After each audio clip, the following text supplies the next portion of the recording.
Tonton video ini sampai selesai agar Anda tidak gagal paham.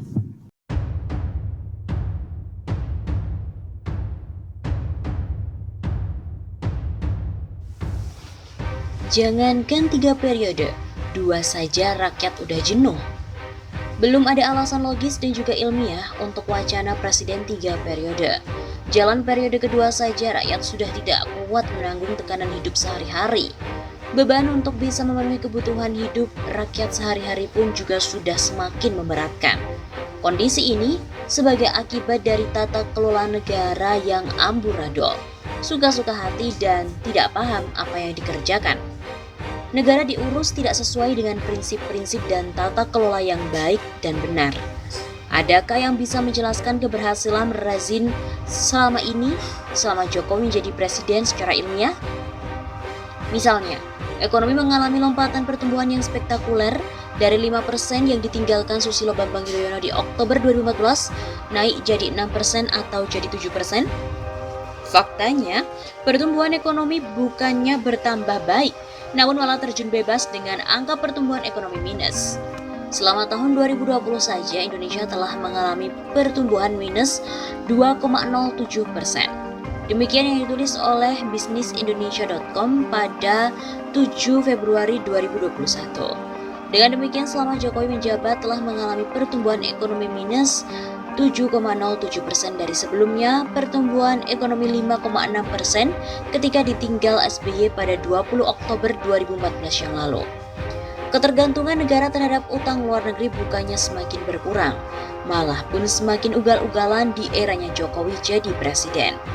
Utang pemerintah sejak Presiden Soekarno sampai SBY akhir 2014 hanya sebesar 2.982 triliun rupiah. Jumlah itu terdiri dari utang luar negeri pemerintah 1.881 triliun dan utang dalam negeri yang berbentuk surat utang negara atau SUN sebesar 1.101 triliun rupiah.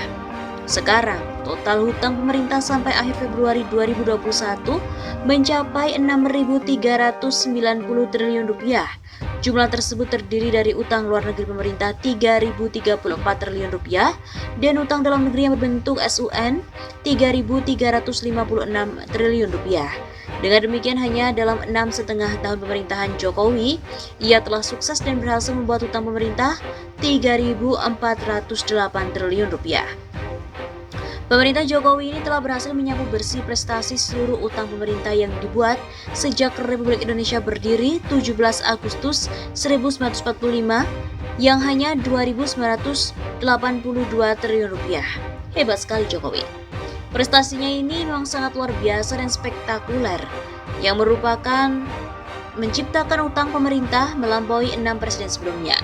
Patut sih mendapatkan rekor dari Museum Muri dari Jaya Suprana. Sekarang parlemen lemah. DPR berhasil dikangkangi dengan Undang-Undang Nomor 2 Tahun 2020 tentang Corona yang namanya sangat panjang itu. Akibatnya penegakan hukum pun parah, tajam ke oposisi dan tumpul ke koalisi.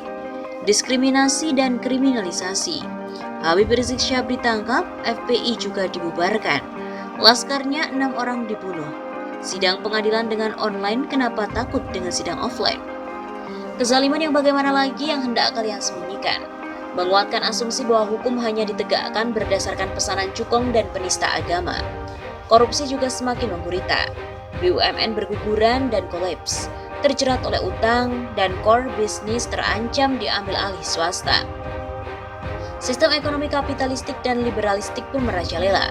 Sistem multipartai mengarah ke eksisnya partai tunggal. Partai dan ketua umum telah terkooptasi oleh oligarki politik bercita rasa RRC komunis. Politik penuh dengan rasa dendam, kebencian dan permusuhan terhadap pemeluk agama mayoritas. Petugas partai hanya melaksanakan skenario sesuai dengan agenda pemodal dan operator. Komandan operator lapangan adalah geng Jenderal Merah. Kalau ada rakyat mau agar Jokowi 3 periode, pertanyaannya adalah, itu rakyat yang mana? Jangan 3 periode. 2 saja rakyat sudah jenuh dan sumpek. Jangan-jangan yang punya gagasan 3 periode itu hanya mempolitisasi keluguan rakyat dengan janji-janji palsu dan juga penggiringan opini melalui lembaga survei, politisi dan juga pengamat partisan. Pilpres 2014 dan 2019 saja rakyat meragukan kalau dilaksanakan dengan jujur dan adil. Bagaimana mungkin minta 3 periode ketika Pilpres ditengarai penuh kecurangan dan banyak pemilih siluman? Ketiadaan prestasi dan reputasi kecuali hanya menjalankan agenda politik mafia Taipan Cukong dan Jenderal Merah.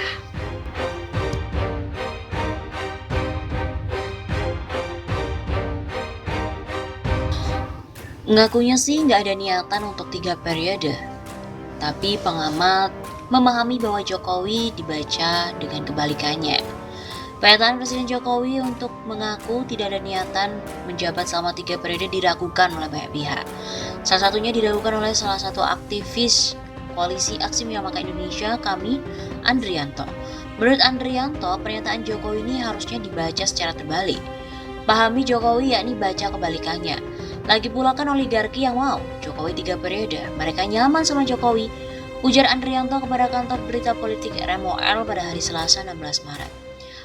Menurut Andrianto, rencana 3 periode merupakan keinginan oligarki yang selama ini mengontrol dan menikmati rezim. Mereka puas dengan polisi yang ada, misalkan Undang-Undang Minerba dan Undang-Undang Omnibus Law. Bagi mereka, polisi saat ini membuat mereka semakin tajir dengan ongkos politik yang semakin mahal.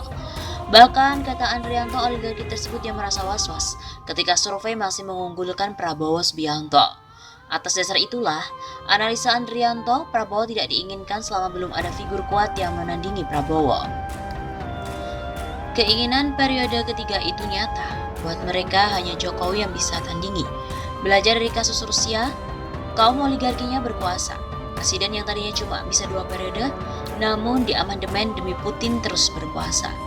Meskipun demikian, kata Andrianto, sosok Putin berbeda dengan Jokowi. Pemimpin Rusia itu di mata masyarakat sangat memuaskan karena kinerjanya dinikmati oleh masyarakat. Hal itu berbanding terbalik dengan keadaan di Indonesia yang dipimpin oleh Jokowi. Ini beda dengan kita yang selama 6 tahun terlihat dalam kontrol oligarkis. Memang skenario amandemen Undang-Undang Dasar ini untuk memuluskan 3 periode. Untuk bisa presiden 3 periode, maka harus mengamandemen Undang-Undang Dasar 1945. Untuk bisa mengamandemen Undang-Undang Dasar dibutuhkan sekurang-kurangnya persetujuan 474 anggota DPR. Parpol anggota DPR yang diprediksi akan mendukung amandemen adalah PDIP dengan 128 kursi, Partai Nasdem 59 kursi, PKB 58 kursi, PAN 44 kursi, P3 19 kursi. Total 393 kursi kurang 81 kursi, karena yang pasti menolak adalah PKS dengan 50 kursi. Suara Gerindra kemungkinan akan terpecah, sebagian besar masih berharap Prabowo mencalonkan lagi dan pasti terganjal jika undang-undang diamandemen.